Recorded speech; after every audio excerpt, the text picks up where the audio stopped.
Hello again. We are here with Arielle Fray on Just How Life Goes I think this is going to be episode 3 for her. And I want to thank you guys for even tuning in with us. And right now we are going to let her take it away and basically bring us to what makes you a 1%er. Hi, I'm Arielle Fray, 31 years old. I live in Tampa. I am a dog dentist and an actress, and unfortunately, I am battling stage 1 rectal cancer right now. Pretty much, I guess what makes me a 1%er is that not many people my age have this type of cancer. It's something that usually you expect somebody who's older, or somebody who has like severe medical issues to get, but unfortunately, they came for me. Mm-hmm. Oh, I completely understand. A lot of people my age don't have what I have either. Yeah. So it just makes it even that much more like you feel like alone a little bit. Yeah. Yeah. The way she said that. So what actually let's just go off that. What makes you different? What keeps you going? Like what makes you come outside? Like why even keep going? I don't even know. I'm just a very stubborn person. Mm-hmm. So I think the fact that something is like, no, slow down. I'm like, fuck you. No, I'm going to beat this. And I'm going to like pretty much just live my best life. So I'm just trying to look at the bright side of all of it. And pretty much the bright side is it was caught really early. Okay. Even though stupid me waited a very long time to go to a doctor. Because I was embarrassed. Mm-hmm. It was weird. It was something that, like, you know, you don't really feel comfortable talking to anybody about your butt. You know? So it was just really a struggle. And I think finally when I got, like, the strength and, like, was able to talk to a doctor about it, start talking to people about it, I started just embracing it and being like, yo, alright, I got butt cancer. Like, I'm going to fight this. I'm going to go out every day and I'm just going to live my best life. Because it made me realize life is freaking short. It is. Like, I'm like, yo, I'm young. Like, where'd this come from? And I think that's the biggest thing that hit me too. Yeah. I'm so young, and yet I move like I'm like 75. My back hurts all the time. All the time. I just like hit 30 and all of a sudden it was like, boom, you're going down. When I would turn 25, like I had this whole ideal of like what it would happen, well, how it would happen, what my life would look like, and where I would be. Not where you at now.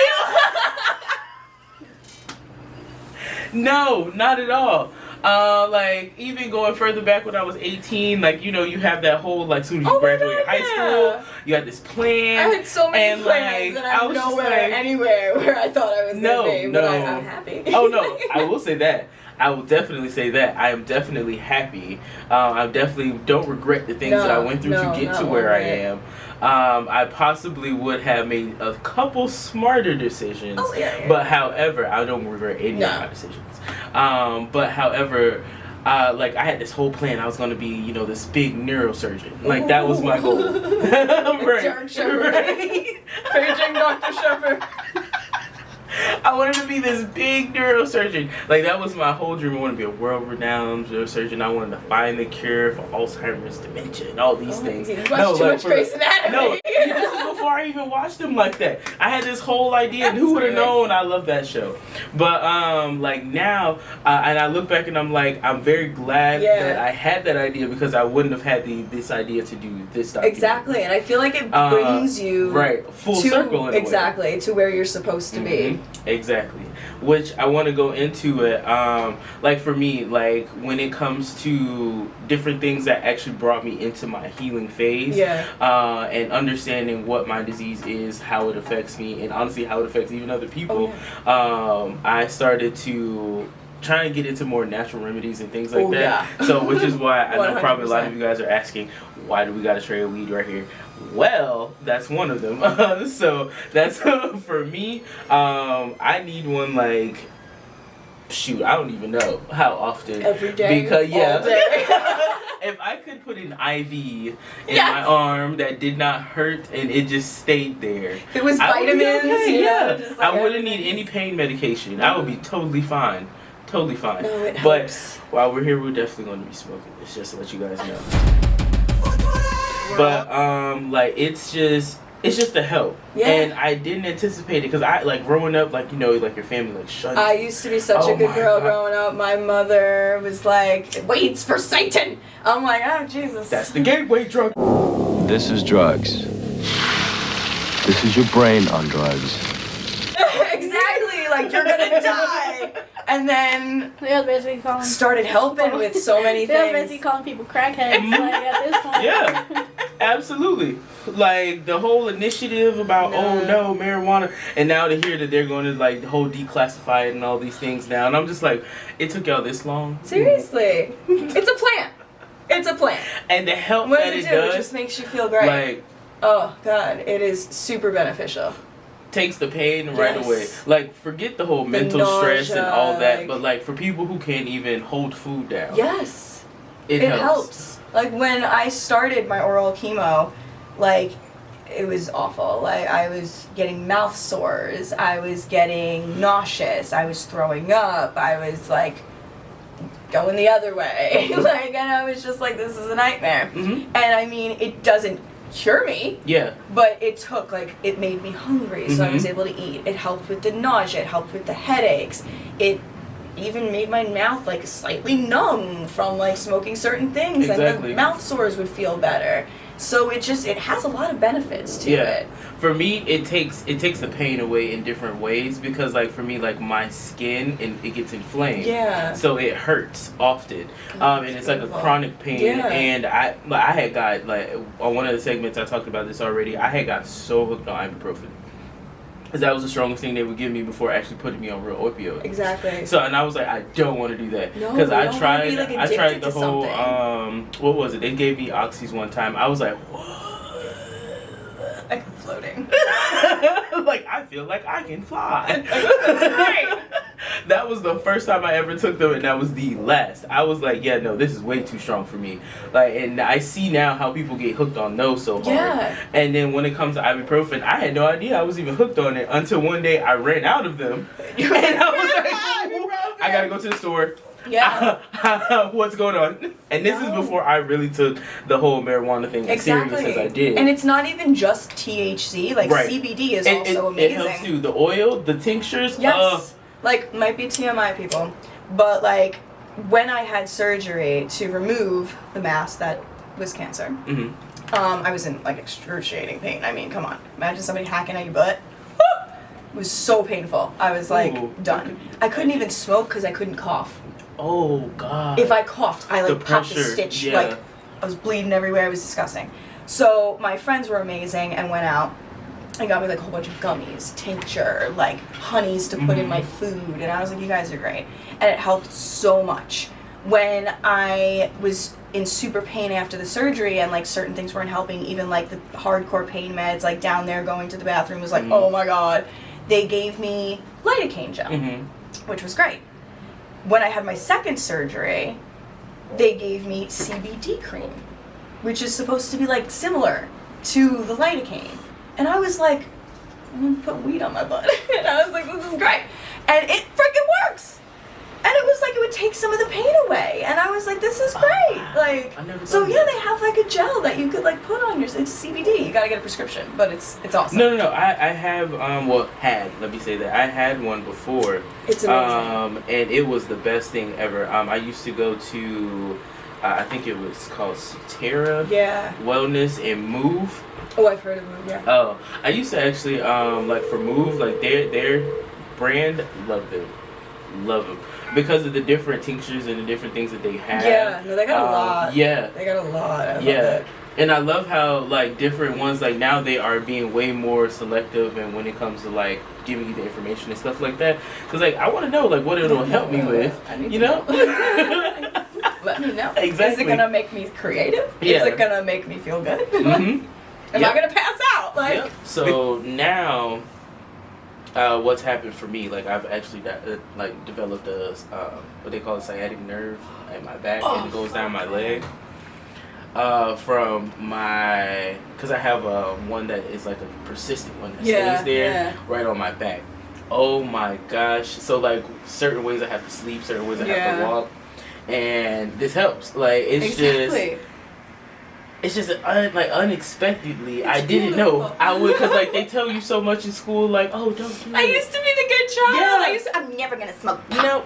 I'm never gonna smoke pot. And all of a sudden I'm like, if you would have told me this when I was like 16, 15, that I would be a pothead. Yeah. Man, listen. I mean, my own father, my dad is very much into the medicinals, and when he came down and visited me earlier this year, he like made me a whole bunch of edibles, and he's like, here to help you eat while you're going through this journey, and I'm like, thanks, Dad. Like, see, I would love parents to that help smoke my together, parents stand with together. that. I would love to help my parents with that. Like, if they could understand, like, I think my dad would try. Yeah. Don't get me wrong. I think my dad would. It helps my dad a lot. But my mom, I don't know. God, if would it help my mom? would. She's a little cuckoo.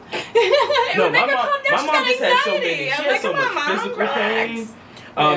Like for my family, I don't know what it is. We just got bad knees. Like that's like a genetic thing, I think. It's just the so I feel like that would help them so much. Yeah. Like whether if even if it's just an edible. Exactly. Just like, takes the edge off. Like you just sit there and you're like, okay, this is even CBD. Like even if you just give rub the anything oil. a shot. Yeah. Rub the oil on your Exactly. knees. Like you wouldn't be in so much pain. You wouldn't need so much medication on top of that. Like, and I feel like that's another thing. The over prescriptions. Yes. Like how many people, how much people like over prescribe. For real. And everybody just wants to be on medication. And I'm the type of person that I'm like, I hate medications. Like if I could make it through the day without taking something besides what I have to take, the chemo, I'm gonna do it. Like, I'll be having panic attacks, and I have my anxiety meds right there, and I'm like, I'm not gonna take it. And, like, I have a cold. I try to fight it on my own. Like, when I had COVID in August, I tried fighting it without any medications. People were sending me meds, and I'm like, leave me alone. I'm like, let my immune system do it. Fight it for itself. I'm gonna fight it, and I'm gonna smoke my weed. That's what I'm gonna do. Like, over giving medications and, like, over prescriptions, it's just, your body gets immune to things. And, like, you're gonna take, like, what, like 50,000 leaves a day when you can just... Exactly. And I was that's what I'm saying. I was one of those people. I used to take like I got prescribed the 800 milligram ibuprofen. Did you see that? Whoops. It's okay.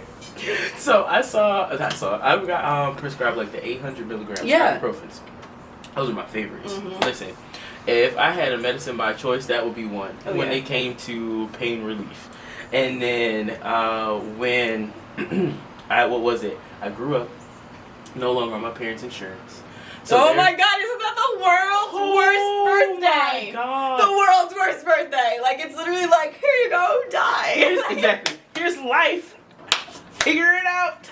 I can't do this yet. And they don't tell you insurance, and if you have a disease, it's like $300 a month. You're just like, oh. If not more. And then that's without your medication and the things that you need. Like for me, I have to buy gauze like every week. Like it's like freaking, like that's food for me. Yeah, no, like I'm super grateful for my family because they've gotten me things that like I didn't even realize that I would be like, oh my God, thank you. Because like certain things are like expensive. And like butt wipes.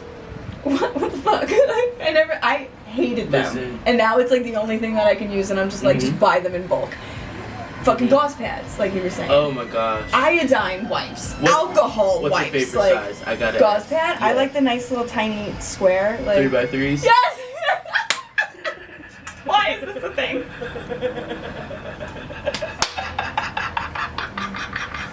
I buy the things from... I cleared the whole row at Walmart. Oh, and they're cheap at Walmart. That's the only thing I love Walmart. Walmart's the best. I've tried every other store. I've tried CVS's brand. I've tried Walgreens brand. I've tried... Who was it? What's the other stores? Oh, God. I've tried to go to... oh, my gosh. Sam's Club. I tried to go to them to get them, right? Wrong size. I was like, what the... Who is this, like, diaper? I just want a golf pad. Like. So I'm like, okay. So I go back to my OG Walmart, get them, and then tell me how, like, for the longest they were out of the 3x3s, right? I was so heartbroken. COVID. Yeah, it was during that time. Just like beach down. It was always gone. So I always had to get the 4x4s, which are huge, and like they fit or whatever. But like them 3x3s are like golden. No, they're perfect. And that's so funny how perfect. we bond on that. I mean, that sucks that you've been like going through this long. And like you had to deal with this during COVID. Like, oh yeah. Thankfully for me, this just happened in January. So like it's just 2022 sucks. But like imagine if it was at the start of fucking COVID and I didn't have toilet paper and I could only buy that one ply shit from the dollar store. Did that thing like rip my ass apart? Like, that's probably why I have bug cancer. Right? You left remnants. I'm screaming. It's from that toilet paper. Can I sue? Who knows? You might not. You might be able to. It might be on the message on the commercial next. Are you suffering from rectal cancer? Did you use one ply toilet paper from the dollar store? 2020 to 2021. Okay. Were you suffering from lack of toilet paper in 2020? You might be able to be compensated. Please call us now. I'm dying. 1-800 rectal cancer.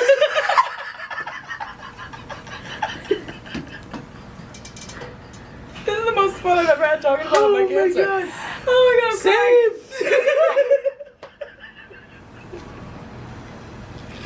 Oh my god. Okay, so. Now we got the direct. What's this? You can keep all this, by the way. This is great. So, when it comes to like this whole thing of just being able to be comfortable with having this conversation, and I'm so glad you even said that. I want to go into that. The comfortability of even talking about this, because us as a generation, even generations before that, it was always what stays behind closed doors and just stays there. You're not like allowed you to don't show talk weakness. about exactly. As a woman, you cannot put your head down. You have to stand tall. Yeah. Being of a stature of like from my family, from like being of a black woman, like I have to, you know, be able to stand tall. I have to be strong. Yeah. That's like the ultimate mantra. Yeah. You have to be strong, and that's within anyone, like with any culture. So what makes you like right now just be comfortable just talking about how you're a 1%er? I think finally facing it, because I'm not gonna lie, I felt the mass in 2020. Wow. I was filming Matched. Okay. And that was like the first lead role I got as an actor. And I was away in Boca, and I just got in the bathroom, and I'm like, something feels weird down here. And I noticed it then, and I was just like, oh, it'll go away. It's fine. And I just ignored it. And a couple of months passed by, and it's still there. And I'm just like, it's gonna go away. It's fine. Then I started like eating a little bit better, and I'm like, it's gonna go away because I changed my diet. Yeah. And then I just lived with it because I was embarrassed. Yeah. I was like, oh, I don't want to go to a doctor and be like, hi, there's a lump on my butt, because I thought I had hemorrhoids. Yeah. And I'm like, that's what old people get. And I'm like, or pregnant people, or like, I don't know, people who are like constipated or something. And I'm just like, that's not me. And I'm like, how do I have this? I'm like, my mom had that. And then I'm all like, I don't want to be my mom. So I was being a brat. And I'm like, I'm not going to talk about it. I'm just going to sit at home and treat it myself. So I ignored it. 2021 comes around. I ignored it. Now it's the end of 2021. Like, it's actually like the middle. It's my birthday, my 30th birthday, and we're going to Vegas. And it's gotten bigger, and things are uncomfortable now. And I'm just like having issues going to the bathroom now. And I'm just like, things are not okay. Yeah. So then I was like, let me go out and buy all these things. So I got all these like preparation H's, all these butt stuff. And I'm just like, I'm going to treat it at home still because I'm still stubborn. And it just wasn't getting better. And when we were in Vegas, like there were moments where like my stomach would get weird and I'd like try to go to the bathroom, and then I started getting like embarrassed because I'm like, okay, it's affecting me now. And I'm like, now I think I have to go to a doctor. Yeah. Because I'm like, I'm with friends and I don't want them to be like, what the fuck's wrong with this bitch? Exactly. So I'm just like, I either have to start talking about it to people or I have to talk to a doctor. So I'm still embarrassed to talk to a doctor about it, and I'm fighting, like, what am I gonna do? How am I gonna talk to a doctor? I'm trying to get an appointment. And I didn't even tell Christina about this. Wow. Like, that's how secretive I was. It was just me. I was the only person who knew that there was something wrong. And I tell her everything. Yeah. She knows everything. Like, everything. Like, I'll tell her, like, the color of my vomit. Like, how chunky it was. Like, I will tell this girl everything. Like, she is my best friend, my roommate, my partner. She is everything. So she knows it all. And I felt embarrassed telling her this. And one day, I don't know if I was drinking, but I literally just turned to her and I'm like, I have to tell you something. She's like, what? I'm like, there's something wrong with my butt. And she's like, what? And I'm like, there's like a lump or something. And I finally just told somebody. And it was like the biggest relief. Like, I felt like, like, I felt like somebody just, like, took, like, a huge brick off my chest, and I was like, wow, I said it out loud. Because now you weren't suffering in silence. Exactly. And I'm like, I think I have hemorrhoids, Christina. And she's like, you should probably just go to a doctor. And she was just, go to a doctor. Wasn't like, ha ha ha. It wasn't, like, embarrassing. Like, I thought, like, it was going to be this whole thing. I don't know what I was envisioning, but I was so petrified. And when I told her, I was like, I could talk about this. And I made a doctor's appointment. Went to the doctor, finally, in December of 2021. A whole, what is that, almost? So I felt it June 2020. June of 2020. You almost went Almost 2 went years. 2 years. Yeah. Wow. And stupid me, if I possibly would have went when I discovered it, could have been nothing. Okay. But because I waited, it became cancerous. So, like, go to the doctor, guys. Yeah. Don't feel embarrassed to talk about this stuff, because I was, and it turned into stage 1 cancer. And I go to the proctologist, and literally he's all like, oh, you need surgery, like, now. And I was like, oh! I'm like, wait a second, like, this isn't just like a little hemorrhoid or something, like, you know, isn't that just something little, you know? He's like, no, you need surgery. And I was like, oh, so then that was a huge eye-opener, because now I'm scared, and I'm getting surgery. And I had to do, like, all this, like, anesthesia stuff, and it was, like, horrible. And they, like, made my butt perfect. Did a lot down there. It was horrifying. And then after that, like, obviously I had to tell people, because I'm like, I'm getting surgery now. Yeah. And everybody's like, why are you getting surgery? On what? On where? On this? On that? I'm like, all these questions. People, and now I'm like, great, I have to start talking about it. And my best friend from New York was visiting at the time that I had the appointment. Okay. And she came with me, because I was all like, this is embarrassing, but I have a doctor's appointment. And she's like, oh, I'll come with you. And I'm like, it's an embarrassing doctor's appointment. So now she was the second person who I told about the butt issue. Okay. Her boyfriend was with her, so she takes me to the doctor, and it was just such an experience. Like, they put you on this table, like, and you have to, like, kneel down on this, like, pew thing, and then you're, like, on the table like this. So, like, you're kneeling on the table, and then all of a sudden the table, like, inverts. And you just start, like, going in the air, and, like, your butt's just going up, and I'm like, this is so embarrassing. So, like, literally, it was the worst moment of my life. Super painful, super embarrassing, so humiliating.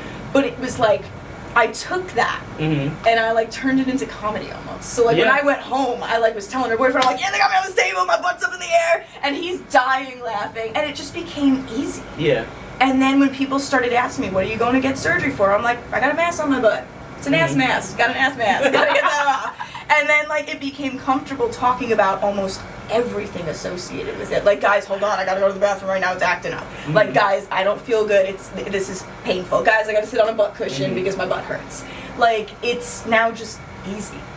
And I think it came from finally just telling one person and opening up, because it's Did it also weird. come with acceptance? Definitely. So, like, once I finally was like, listen, I got butt issues. Now it's like, it's just your butt. Like, it's not embarrassing, it's a butt. Everybody's got a butt. Everybody poops. Yeah. Everybody pees. Everybody's got a butt. So, like, why be embarrassed to talk about it? Like, so now I've just embraced it, I've accepted it, and I'm just living with my butt. I think that's, like, the whole point I even wanted to do this whole documentary, was for it to bring out the comfortability of people going through things. Definitely. And just being able to talk about it. Because, like, for myself, I went through years, like, of not talking about it. No one knew. Till this day, a lot of people still don't know. Yeah. Like, when I had no idea until you talked to me, like, last time I saw you. You're like, hey, I want to do this. You know, and I was like, what? Yeah. I was like, shit. Yeah. I'm complaining. And, like, people, like, when they be like, oh, I researched what you have, how do you even walk? And I'm just like, honestly, will it's your power. Because if I don't do it, who else will? Exactly. Because I think that's why I was not to say given this disease, but given this disease Yeah. because I'm the one that's actually going to deal with it.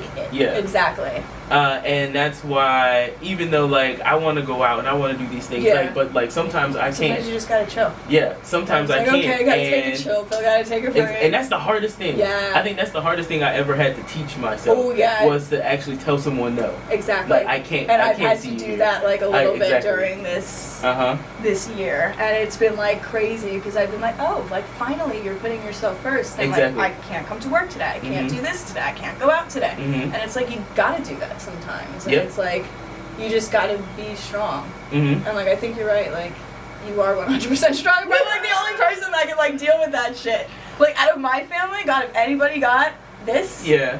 Oh my goodness. Yeah. I'd be at their like deathbed while they're like laying there and I'd be like, guys, you're fine. You're gonna get through this. No, I'm not. Like, and then what crazy is to me, like to hear you say that, like when I go to doctor's appointments and they tell me, oh my God, this is the one phrase, this is the one phrase I'm gonna tell you. Oh my God, you're like the worst case I've ever seen. And I'm just like, thanks. like what am I supposed to do with when that? I was in the hospital 2 weeks ago and they did the like CT scan of my body, because I was all like, yes, things aren't, going so great right now. And they're just like, let's scan you. And I'm like, great. And the doctor comes walking in the room and she's like, you have the worst gastroenteritis I've ever seen. And I'm like, oh. She's like, there's like blood and gas and just inflammation everywhere. And I'm like, oh. I sit in the waiting room with like 90-year-olds that have like oxygen tanks. Like I'm just like, oh my God, like why am I in this group? Like, and that's what's crazy because that makes you feel like you're this young person stuck in this old person's shell. Like, what is this? And like that's how it is for me. Like my brain's always running 1,000 miles a minute. I always have these creative ideas or these things that I want to do. But then as soon as I try and get up, I'm like, oh, can't do it. Hey Jazz, this is the idea I just had. Like, I can't get up right now, but look, listen, I got this idea. Don't let me forget about it when I can move again. Right, so just keep sticky notes in like your pocket. Right. The amount of things I've like had like to tell Kayla or Jazz or anything like, yo, I have this great idea, but listen, I can't do it right now. Listen, my back hurts, my arm hurts, my leg hurts, like everything hurts, and like. All right, but I'll get to it. It'll be like a year down the line. All right, I finally can do it. I got it. But like that's the whole crazy thing about the whole thing, and I just want to say like to pretty much finalize the whole segment is just to say like we have to become comfortable with talking about 100%. what we're going through because the amount of misinformation there is. Because we aren't comfortable, because I know with myself, I know if I sugarcoated how I felt in the beginning, versus how I actually felt and probably would have told them, I would have gotten more help. And I know if I did it, I know more people than just me did it. Because we're always trying to pretend that we're strong and we're fine. So like doctors will be like, how's the pain? It's great. And you're like debilitated, crying and vomiting. It's like a 2. It's like a 2. On the inside, my skin's burning off, but I want to die, but I'm still here. But I'm good. No, you gotta normalize saying I'm not okay. I'm not okay. And normalize talking about the things that we're not comfortable talking about because it's not that it's like frowned upon, but it's like your parents, like if you're talking about like something weird, they're like, don't talk about that. Right. Or like society just makes you feel uncomfortable, even as a woman, to talk about our periods. Like, just to use like the word it's literally, period, it happens so once a month. Yeah. I once got in trouble. I was at a job back in New York, worst job of my life. And I was talking about how I had cramps.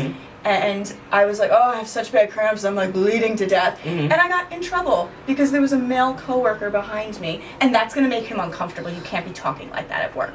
I'm like, I had cramps. I was just saying I had cramps. Jesus, maybe I had cramps from something else. I don't know. Right. But it's like, my God, it happens every single month to every single woman. And we're still not comfortable talking about it. And the fact so you wonder why people aren't comfortable talking about their skin issues or their rectal cancer or any issue. Exactly. Like the society deems it no. Like it's the fact anxiety, that still depression, people, people still don't even talk about their mental issues because of how much that's so frowned upon. And it's so sad. And it's like if you can't see it, you can't believe it. But why? Seriously, makes no sense. I don't get it. No. Because like if there was a chair right here, and it was still put all together, but there was no screws in it, and it was just sitting straight, and you sat in it, you would believe it would hold you up. But what will happen? You're gonna hit the floor, right? Okay. Just like this chair.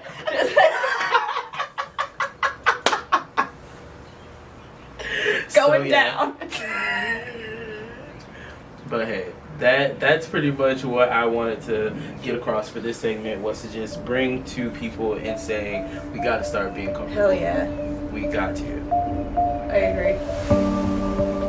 Let's do it! Change the world.